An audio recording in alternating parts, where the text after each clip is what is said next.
Hello friends, ಬುಧವಾರದಲ್ಲಿ ಏನಾಗುತ್ತೆ ಅಂತ ಹೇಳಿ ಒಂದು ವಿಡಿಯೋ ನೋಡೋಣ. ಅದಕ್ಕೂ ಮುಂಚೆ ವಿಡಿಯೋ ಇಷ್ಟ ಆಯಿತು ಅಂದರೆ ಸಬ್ಸ್ಕ್ರೈಬ್ ಮಾಡ್ಕೊಳ್ಳಿ, ಹಾಗೆ ವಿಡಿಯೋಗೊಂದು ತಪ್ಪದೆ ಲೈಕ್ ಕೊಡಿ. ಫ್ರೆಂಡ್ಸ್, ಮೊದಲಿಗೆ ಪಾಪ ಅವಳು ತುಂಬಾ ಅಳ್ತಾ ಇರ್ತಾಳೆ. ಅದಾದಮೇಲೆ ದಯವಿಟ್ಟು ನನ್ನ ಮಗಳು ತುಂಬ ಒಳ್ಳೆಯವಳು, ಅವಳು ಯಾವತ್ತೂ ಕೂಡ ನಿಮ್ಮ ಮನೆಗೆ ಅವಮಾನ ಆಗೋ ಥರ ಅಪಮಾನ ಆಗೋ ಥರ ನಡ್ಕೊಳ್ಳೋದಿಲ್ಲ. ಒಂದೇ ಒಂದು ಸ್ವಲ್ಪ ಪ್ರೀತಿ ಕೊಡಿ, ಅವಳು ಈ ಮನೆಯ ಮರ್ಯಾದೆ ಗೌರವನ ಘನತೆಯನ್ನು ಹೆಚ್ಚು ಮಾಡ್ತಾಳೆ, ನಿಮ್ಮೆಲ್ರಿಗೂ ಕೂಡ ಒಳ್ಳೆ ಹೆಸರನ್ನು ತಂದುಕೊಡ್ತಾಳೆ ಅಂತ ಹೇಳಿ ಹೇಳ್ತಾ ಇರ್ತಾಳೆ. ಗೌರಿ, ನಾನಿನ್ನು ಹೋಗ್ತೀನಮ್ಮ ಅದು ಅಂತ ಹೇಳಿದಾಗ, ಅಮ್ಮ ಒಂದೇ ಒಂದು ನಿಮಿಷ, ನೀನು ನನಗೆ ತಂದಿರೋ ಬಟ್ಟೆನ ಯಾಕಮ್ಮ ತೊಗೊಂಡು ಹೋಗ್ತಾ ಇದೆಯಾ ಅಂತ ಹೇಳಿದಾಗ, ಅದು ಅಂತ ಹೇಳ್ತಾಳೆ, ನೀನು ಕೊಟ್ಟಿರೋ ಜೀವ ಬದುಕು ಈ ಭಿಕ್ಷೆನ ಇಟ್ಕೊಂಡು ಬದುಕ್ತಾ ಇದ್ದೀನಿ ಅಂದಮೇಲೆ ತವ್ರ ಮನೆಯಿಂದ ಸಿಗ್ತಾ ಇರೋವಂಥ ಕೊನೆ ಉಡುಗೊರೆ ಇದು, ಇದನ್ನು ನಾನು ಬೇಡ ಅಂತೀನಮ್ಮ ಅಂತ ಹೇಳಿದಾಗ, ಸರಿ ನಾನು ಬರ್ತೀನಿ, ಇಲ್ಲ ನಾನು ಹೋಗ್ತೀನಿ ಅಂತ ಹೇಳಿ ಹೇಳ್ತಾಳೆ. ಅಮ್ಮ, ಚಿನ್ನನ ಸ್ವಲ್ಪ ಹುಷಾರಾಗಿರು ಅಂತ ಹೇಳು, ಅಪ್ಪಂಗೆ ಮೊದಲೇ ಹುಷಾರಿಲ್ಲ, ಸ್ವಲ್ಪ ಚೆನ್ನಾಗಿ ನೋಡ್ಕೊಳ್ಳಮ್ಮ. ಅಪ್ಪಂಗೆ ಇಲ್ಲಿ ನಡೆದಿರೋದನ್ನು ಯಾವುದನ್ನು ಹೇಳಬೇಡ, ಚಿನ್ನಗೂ ಹೇಳಬೇಡಮ್ಮ, ಅವಳಿಗೆ ತಾಳ್ಮೆ ಅನ್ನೋದೇ ಇಲ್ಲ, ಅಪ್ಪ ತುಂಬ ನೊಂದ್ಕೋತಾರೆ, ಅವ್ರಿಗೂ ಕೂಡ ಹೇಳಬೇಡ. ನಾನು ಅವರಿಗೆಲ್ಲ ಏನೋ ಹೇಳಿ ಸಮಾಧಾನ ಮಾಡ್ತೀನಿ, ಆದರೆ ನೀನು ಇಲ್ಲಿ ಆರಾಮಾಗಿರು ಅಂತ ಹೇಳಿ ಹೇಳ್ತಾಳೆ. ಅದಾದಮೇಲೆ ಈ ಕಡೆ ಚಂಚಲ, ಇವಳು ಬಣ್ಣ ಎಲ್ಲ ಬಯಲು ಮಾಡ್ಕೊಳ್ಳೋದಕ್ಕೆ ಹೋಗ್ಬಿಟ್ಟು ನನ್ನ ಬಣ್ಣ ಎಲ್ಲ ಬಯಲು ಮಾಡಿಬಿಟ್ಲಲ್ಲ ಅಂತ ಹೇಳಿ ಕೋಪ ಮಾಡಿಕೊಂಡು ಒಳಗಡೆ ಹೋಗ್ಬಿಡ್ತಾಳೆ. ಈ ಕಡೆ ಅವಳು ಹೋಗಿದ್ರದನ್ನ ನೋಡಿ ಮನೆಯವರೆಲ್ಲರೂ ಕೂಡ ಬರ್ತಾ ಇರ್ತಾರೆ. ಸರಿ, ಒಳಗಡೆ ಬಂದ ತಕ್ಷಣ ಚಂಚಲ ನಿಂತ್ಕೋ ಅಂತ ಹೇಳಿ ಹೇಳ್ತಾರೆ. ಆಗ ಅದಕ್ಕೆ ಅಂತ ಹೇಳಿದಾಗ, ಯಾಕದಕ್ಕೆ ಅಂತ ಹೇಳಿ ಹೇಳ್ತಾಳೆ. ಯಾಕೆ ಅಂತ ಕೇಳ್ತಾ ಇದೆಯಾ ಅಂತ ಹೇಳಿ, ನೋಡಿ ನೀವೆಲ್ಲರೂ ಹೋಗಿ, ಅಮೂಲ್ಯ ನೀವೆಲ್ಲ ಹೋಗಿ ಅಂತ ಹೇಳಿ ಕಳಿಸ್ತಾರೆ. ಆಗ ಗೌರಿ ನಿಂತಿರ್ತಾಳೆ. ನಿನಗೆ ಇಲ್ಲಿ ನಿಂತ್ಕೊಂತ ನಾನು ಹೇಳಿದ್ನಾ, ಹೋಗು ಅಂತ ಹೇಳ್ಬಿಟ್ಟು ಅವಳನ್ನು ಕೂಡ ಕಳಿಸ್ಬಿಡ್ತಾಳೆ. ಅದಾದಮೇಲೆ, ಅಮ್ಮ ಯಾಕಮ್ಮ ಇದೆಲ್ಲ ಅಂತ ಹೇಳಿ ಹೇಳ್ತಾ ಇರ್ತಾಳೆ. ಆಗ ನೋಡು, ಸ್ವಲ್ಪ ಸಮಾಧಾನವಾಗಿರು ವಿವೇಕ್, ನೀನು ಇಲ್ಲೇ ನಿಂತ್ಕೊಂಡು, ನಿನಗಿವಾಗ ಮದುವೆ ಆಗಿದೆ, ಈ ಮನೆಯಲ್ಲಿ ಯಾರ್ಯಾರಿಗೆ ಏನೇನು ಸ್ಥಾನ, ಯಾರಿಗೆ ಏನಾಗಬೇಕು, ಸಂಬಂಧ ಏನೋ ಅನ್ನೋದು ನಿನಗೆ ತುಂಬ ಚೆನ್ನಾಗಿ ಗೊತ್ತಾಗಬೇಕಾಗಿದೆ. ನೋಡು, ಇವಾಗ ನೀನು ಇಲ್ಲಿದ್ದು ಇಲ್ಲಿ ನಡೆಯೋದನ್ನು ಕೇಳಿಸ್ಕೊಳ್ಳೇಬೇಕು. ಇವಳನ್ನ ನೀನು ಅತ್ತೆ ಅಂತ ಅಂದ್ಕೊಂಡಿದ್ಯಾ ಅಲ್ವಾ ಅಂತ ಹೇಳಿದಾಗ, ಹೌದು ಅಂತ ಹೇಳ್ತಾರೆ. ಅತ್ತೆ? ಯಾವ ಸಂಬಂಧದಲ್ಲಿ ಅತ್ತೆ ಆಗಬೇಕು ಚಂಚಲ ನೀನು? ಈ ಮನೆಗೂ ನಿನಗೂ ಏನು ಸಂಬಂಧ? ಅದಕ್ಕೆ ಈ ಮನೆ ಮಗಳಾಗಿ ಅಂತ ಹೇಳಿದಾಗ, ಈ ಮನೆ ಮಗಳಾಗಿ ನೀನು ಈ ಮನೆ ಮರ್ಯಾದೆನ ಉಳಿಸೋವಂಥ ಕೆಲಸ ಮಾಡಿದ್ಯಾ, ಈ ಮನೆ ಮರ್ಯಾದೆನ ಬೀದಿಗೆ ತಂದು ನಿಲ್ಲಿಸಿದ್ಯಾ, ಇದಕ್ಕೇನಾ ನೀನು ಇಷ್ಟೆಲ್ಲ ಮಾಡ್ತಾ ಇದ್ದಿದ್ದು? ಈ ಮನೆಯಲ್ಲಿ ನೀನು ಎಲ್ರಿಗಿನ್ನ ವಿಭಿನ್ನವಾಗಿ ರಾಣಿ ಥರ ಮೆರೆದ್ರು ಕೂಡ ಯಾರು ಏನು ಮಾತಾಡದೆ ಸಹಿಸ್ಕೋತಾ ಇದ್ರು. ಸರಿ ಆಯಿತು ಅಂತ ಹೇಳಿ ಎಲ್ಲರೂ ಕೂಡ ಹಾಗೆ ಇದ್ರು. ಆದರೆ ನೀನು ಅದಕ್ಕೆಲ್ಲ ಕೊಟ್ಟಿರೋ ಬೆಲೆ. ಅಮ್ಮ ಯಾಕಮ್ಮ ಅತ್ತೆಗೆ ಎಲ್ಲ ಹೇಳ್ತಾ ಇದೆಯಾ? ಅತ್ತೆ, ಇವಳು ನಿನಗೆ ಅತ್ತೆ ಅಂತ ಅಂದ್ಕೊಂಡಿದ್ಯಾ? ಯಾವ ಸಂಬಂಧದಿಂದ ಅತ್ತೆ ಅಂತ ಅಂದ್ಕೊಂಡಿದ್ಯಾ?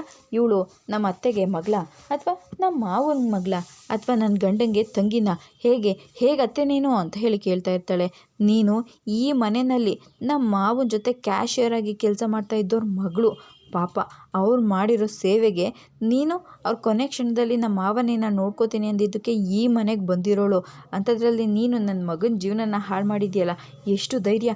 ಅದಕ್ಕೆ ಮನೆಯವರೆಲ್ಲರ ಮುಂದೆ ಈ ಪ್ರಶ್ನೆ ಮಾಡೋದು ಎಷ್ಟು ಸರಿ? ಹೌದೌದು, ಪ್ರಶ್ನೆ ಮಾಡೋದು ಸರಿಯಲ್ಲ ಅಂತ ಹೇಳಿ ಕೆನ್ನೆಗೆ ಹೊಡೆದ್ಬಿಡ್ತಾಳೆ. ಅದಕ್ಕೆ ಸಾಕು ಅಂತ ಹೇಳಿ ಜೋರಾಗಿ ಕಿರಿಸ್ಕೊತಾಳೆ. ನೋಡಿ, ನಮ್ಮಪ್ಪ ಈ ಮನೆಗೋಸ್ಕರ ಎಷ್ಟು ತ್ಯಾಗ ಮಾಡಿದ್ದಾರೆ, ಅದಕ್ಕೋಸ್ಕರ ಈ ಮನೆಯಲ್ಲಿ ನೀವು ನಮ್ಮನ್ನು ಸಾಕೊಂಡಿದ್ದೀರಾ. ಚಂಚಲ, ಯಾರಿಗೆ ಸೇವೆ ಮಾಡಿದ್ದಾರೆ, ಯಾರಿಗೆ ತ್ಯಾಗ ಮಾಡಿದ್ದಾರೆ ಅನ್ನೋದನ್ನು ನೀನು ಇಲ್ಲಿ ಬಂದು ಎಲ್ರಿಗೂ ಹೇಳಬೇಕಾಗಿಲ್ಲ. ನಾವು ಮಾಡಿರೋದನ್ನು ನೀನು ದುರುಪಯೋಗ ಮಾಡಿಸ್ಕೊಂಡೆ ಅಷ್ಟೇ. ಅಮ್ಮ, ನೀವು ಕೂಡ ನೋಡು, ನೀನು ಮಾಡಿರೋದೆಲ್ಲ ಸರಿ ಅಂತ ಹೇಳೋದಕ್ಕೆ ಬರಬೇಡ ಚಂಚಲ. ಈಗ ಗೌರಿ ಹೇಳಿರೋದಕ್ಕೆ ಈ ವಿಚಾರ ಎಲ್ರಿಗೂ ಗೊತ್ತಾಯಿತು. ಅವಳು ಏನಾದರೂ ಹೇಳಿರಲಿಲ್ಲ ಅಂದರೆ ಈ ವಿಚಾರ ಹೇಗೆಲ್ರಿಗೂ ಗೊತ್ತಾಗ್ತಿತ್ತು? ಪಾಪ ಗೌರಿನ ನಾವು ತಪ್ಪಾಗಿ ತಿಳ್ಕೊಂಡಿದ್ವಿ, ನಮಗಾದರೂ ಈ ವಿಚಾರ ನೀನು ಹೇಳಬೇಕಾಗಿತ್ತಲ್ವಾ? ಅಷ್ಟು ಬಂದಿರೋ ನೆಂಟರು ಮುಂದೆ ನಮ್ಮ ಮನೆ ಮರ್ಯಾದೆ ಹೋಗಬಾರ್ದು ಅಂತ ಹೇಳಿ ಈಗ ಮಾಡಿದೆ, ಅಷ್ಟಕ್ಕೆ ನೀವೆಲ್ಲ ಅಂತ ಹೇಳಿದಾಗ, ಅದಕ್ಕೆ ಇವಾಗ ಮುಗ್ದೋಗಿರೋದೆಲ್ಲ ಮುಗ್ದೋಗಿದೆ, ಬಿಟ್ಬಿಡಿ ಅಕ್ಕ. ಇವಾಗ ರಿಸೆಪ್ಷನ್ನಿಗೆ ಅಂತ ಹೇಳಿ ಜನಗಳು ಬರೋದಕ್ಕೆ ಶುರು ಆಗ್ತಾರೆ, ಸಂಬಂಧಿಕರೆಲ್ಲ ಬರ್ತಾರೆ. ರಿಸೆಪ್ಷನ್ನ ಇವಾಗ? ಹೌದು ಸರಿತಾ, ಯಾಕೆ ಮರ್ತೋಯ್ತಾ? ಇವತ್ತು ಗೌರಿ ಮತ್ತು ನಮ್ಮ ವಿವೇಕ್ಗೂ ರಿಸೆಪ್ಷನ್ ಇದೆ, ಮೊದಲೋಗಿ ಅದಕ್ಕೆಲ್ಲ ತಯಾರಿ ಮಾಡಿ. ಇವಾಗ ನಡೆದಿರೋ ಈ ಕಳ್ಳ ಮದುವೆಗೆ ಅದು ಬೇರೆ ಬೇಕಾ ಅತ್ತೆ ಅಂತ ಹೇಳಿದಾಗ, ನೋಡು, ಮದುವೆ ಆಗೋಗಿದೆ, ಆ ದೇವರೇ ಇದಕ್ಕೆಲ್ಲ ಮಾಡಿಕೊಟ್ಟಿದ್ದಾನೆ, ಅಂಥದ್ರಲ್ಲಿ ನಾವು ಇದನ್ನು ಮಾಡೋದನ್ನು ಯಾರಿಂದನೂ ತಪ್ಪಿಸೋದಕ್ಕಾಗೋದಿಲ್ಲ. ಇವಾಗ ನಮ್ಮ ಮನೆಯಲ್ಲಿ ಗಲಾಟೆ ನಡೆದಿದೆ, ನಾವು ಯಾವುದೇ ರೀತಿ ಫಂಕ್ಷನ್ನ ಮಾಡ್ತಾ ಇಲ್ಲ ಅಂತ ಹೇಳ್ಬಿಟ್ಟು ಬಂದಿರೋ ನೆಂಟರುಗಳಿಗೆಲ್ಲ ಹೇಳಿ ಕಳ್ಸೋದಕ್ಕಾಗತ್ತಾ? ಮೊದಲೋಗಿ ಎಲ್ಲ ರಿಸೆಪ್ಷನ್ನಿಗೆ ತಯಾರಿ ಮಾಡ್ಕೊ ಹೋಗಿ ಅಂತ ಹೇಳಿ ಹೇಳ್ತಾರೆ. ಸರಿ ಆಯಿತು ಅಂತ ಹೇಳಿ ಅವರು ಕೂಡ ಅಲ್ಲಿಂದ ಹೊರಟ್ಬಿಡ್ತಾರೆ. ಈ ಕಡೆ ಕಾಂತ ಮನೆಗೆ ಬರ್ತಾಳೆ. ಗಂಡ ಮಗಳು ಇಬ್ಬರು ಕೂಡ ಕಾಯ್ತಾ ಇರ್ತಾರೆ. ಆಗ ಅಮ್ಮ ಅಪ್ಪ ಬಂದರು ಅಂತ ಹೇಳಿ ಹೇಳ್ತಾ ಇರ್ತಾಳೆ. ಆಗ ಸರಿ ಆಯಿತು ಅಂತ ಹೇಳಿ ಬಂದ ತಕ್ಷಣ ಅವರು ಪ್ರಶ್ನೆ ಮೇಲೆ ಪ್ರಶ್ನೆ ಕೇಳೋದಕ್ಕೆ ಶುರು ಮಾಡ್ತಾರೆ. ಕಾಂತ, ಗೌರಿ ಹೇಗಿದ್ದಾಳೆ, ಚೆನ್ನಾಗಿದ್ದಾಳೆ ಅಂತ ಹೇಳಿದಾಗ, ಹಾಂ ರೀ ತುಂಬ ಚೆನ್ನಾಗಿದ್ದಾಳೆ. ಅಮ್ಮ ನೀನು ಸುಳ್ಳು ಹೇಳ್ಬೇಡ, ನೀನು ಹೋಗಿದ್ದಾಗ ನಿನ್ನ ಯಾರಾದರೂ ಮಾತಾಡ್ಸಿರೋದೇ ಕಡಿಮೆ, ಚೆನ್ನಾಗಿದ್ದಾರೆ ಅಂತ ಹೇಗೆ ಹೇಳ್ತೀಯಾ? ಇಲ್ಲ ಕಣೆ, ಅಲ್ಲಿ ಹೋದಾಗ ಎಲ್ಲರೂ ಕೂಡ ನನ್ನ ಚೆನ್ನಾಗಿ ಮಾತಾಡ್ಸಿದ್ರು, ನಮ್ಮ ಅಳಿಯಂದರು ಅತ್ತೆ ಅತ್ತೆ ಅಂತ ಹೇಳ್ತಾಯಿದ್ರು. ಸುಳ್ಳು ಹೇಳಮ್ಮ, ಆದರೆ ಇದು ಸುಳ್ಳು ನಾನು ನಂಬೋ ಥರನಾದರೂ ಹೇಳು, ಈ ಥರ ಹೇಳಿದರೆ ನಮಗೆ ನಂಬಿಕೆ ಬರುತ್ತಾ ಅಂತ ಹೇಳಿದಾಗ, ನೋಡ್ಕಂತ ನಿನ್ನ ಬಾಯಿ ಸುಳ್ಳು ಹೇಳ್ತಾ ಇದೆ, ಆದರೆ ನಿನ್ನ ಕಣ್ಣು ಸತ್ಯ ಹೇಳ್ತಾ ಇದೆ, ಏನಾಯಿತು ಹೇಳು, ಗೌರಿಯಲ್ಲಿ ಚೆನ್ನಾಗಿದ್ದಾಳೆ ತಾನೆ, ನೋಡಿ ಗೌರಿ ಚೆನ್ನಾಗಿದ್ದಾಳೆ ಹಾಗಂತ ಹೇಳೋದಕ್ಕೆ ಹೇಳಿದ್ಲು. ಏನು ಗೌರಿ ಚೆನ್ನಾಗಿದ್ದೀನಿ ಅಂತ ಹೇಳೋದು ಕೇಳಿದ್ಲ? ಏನು ಹೇಳ್ತಿದ್ಯಾ ಕಾಂತ? ರೀ ಅವಳಲ್ಲಿ ಚೆನ್ನಾಗೇ ಇದ್ದಾಳೆ, ನಾನು ಅವಳು ಜೀವನದಲ್ಲಿ ಯಾವಾಗಲೂ ಖುಷಿಯಾಗಿರಬೇಕು ಅಂತ ಹೇಳಿ ತುಪ್ಪದ ದೀಪ ಹಚ್ಚಬೇಕು ಅಂತ ಹೇಳಿ ಅಲ್ಲಿಂದ ಹೋಗ್ಬಿಡ್ತಾಳೆ. ಅಪ್ಪ ನಿಮಗೆ ಅಮ್ಮ ಹೇಳ್ತಾ ಇರೋದು ನಂಬಿಕೆ ಬರ್ತಾ ಇದೆಯಾ? ಇಲ್ಲಮ್ಮ ನಂಬಿಕೆ ಬರ್ತಾ ಇಲ್ಲ, ಅವಳು ಒಂದೊಂದು ಸಲ ಸತ್ಯ ಹೇಳಿದ್ರು ನಂಬಿಕೆ ಬರೋದಿಲ್ಲ. ಅದು ಅಲ್ಲದೆ ಗೌರಿ ಅಲ್ಲಿ ಚೆನ್ನಾಗಿತ್ತು ಅಂತಂದರೆ ಅವಳು ಯಾಕೆ ಇವಾಗ ಇಲ್ಲಿಗೆ ಬಂದು ತುಪ್ಪ ದೀಪ ಹಚ್ಚುತ್ತಾ ಇದ್ಲು ಹೇಳು ಅಂತ ಹೇಳಿದಾಗ, ಅಪ್ಪ ಅಂತ ಹೇಳಿ ಹೇಳ್ತಾರೆ, ಏನಾಗೋದಿಲ್ಲ ನೀನು ಸ್ವಲ್ಪ ಸಮಾಧಾನ ಮಾಡ್ಕೊ ಅಂತ ಹೇಳಿ ಸಮಾಧಾನ ಮಾಡ್ತಾರೆ. ಗೌರಿ ಬಂದು ರೂಮಲ್ಲಿ ಕೂತ್ಕೊಂಡು ಹೇಳ್ತಾ ಇರ್ತಾಳೆ, ದೇವರೇ ಒಂದು ಹೆಣ್ಣೆತ್ತಿರೋ ತಾಯಿಗೆ ಇಷ್ಟೆಲ್ಲ ಅನುಭವಿಸೋ ಅಂಥ ಶಿಕ್ಷೆ ಬೇಕಾ?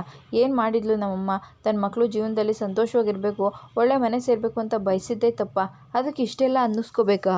ನಮ್ಮಮ್ಮಂಗೆ ಈ ಮನೆಯಲ್ಲಿ ಗೌರವ ಸಿಗಬೇಕು, ಅಲ್ಲಿವರೆಗೂ ಈ ಧರ್ಮ ಯುದ್ಧ ನಡೆಯುತ್ತೆ ಅಂತ ಹೇಳಿ ಅವಳು ಬೇಜಾರು ಮಾಡ್ಕೋತಾ ಇರ್ತಾಳೆ. ಅಷ್ಟರಲ್ಲಿ ಅಲ್ಲಿಗೆ ಅವರ ಅಜ್ಜಿ ಬಂದುಬಿಡ್ತಾರೆ. ಗೌರಿ ಏನು ಮಾಡ್ತಾ ಇದೆಯಾ ಅಂತ ಹೇಳಿದಾಗ, ಅಜ್ಜಿ ಅದು ಅಂತ ಹೇಳಿದಾಗ, ನಡೆದಿರೋದನ್ನೆಲ್ಲ ಯೋಚನೆ ಮಾಡ್ಕೊಂಡು ಅದ್ರ ಬಗ್ಗೆನೇ ಯೋಚನೆ ಮಾಡಿಕೊಂಡು ನೀನು ಆರೋಗ್ಯ ಕೆಡಿಸ್ಕೊಬೇಡ ಮಗಳೇ, ನೋಡು ಇವಾಗ ರಾತ್ರಿ ರಿಸೆಪ್ಷನ್ ಇದೆ, ತಗೋ ಇದನ್ನೆಲ್ಲ ಉಟ್ಕೊಂಡು ರೆಡಿಯಾಗು. ರಿಸೆಪ್ಷನ್ನ ಯಾಕೆ ಅಂತ ಅಂದರೆ ನೀವನ್ನೇ ಈ ಮನೆ ಸೊಸೆ ಅಂತ ಹೇಳಿ ಎಲ್ರಿಗೂ ಪರಿಚಯ ಮಾಡಿಸ್ಬೇಕಲ್ವಾ? ಎಲ್ರಿಗೂ ಪರಿಚಯ ಮಾಡಿಸ್ತೀರಾ ಅಜ್ಜಿ, ಆದರೆ ಈ ಮನೆ ಮಗ ನನ್ನ ಮದುವೆ ಆಗಿರೋ ನನ್ನ ಗಂಡನೇ ಹೆಂಡತಿ ಅಂತ ಒಪ್ಕೊಂಡಿಲ್ಲ ಅಂತ ಅಂದಮೇಲೆ ಅಲ್ಲಿ ಬಂದು ಹೇಗೆ ನಾನು ನಿಂತ್ಕೊಳ್ಳಿ?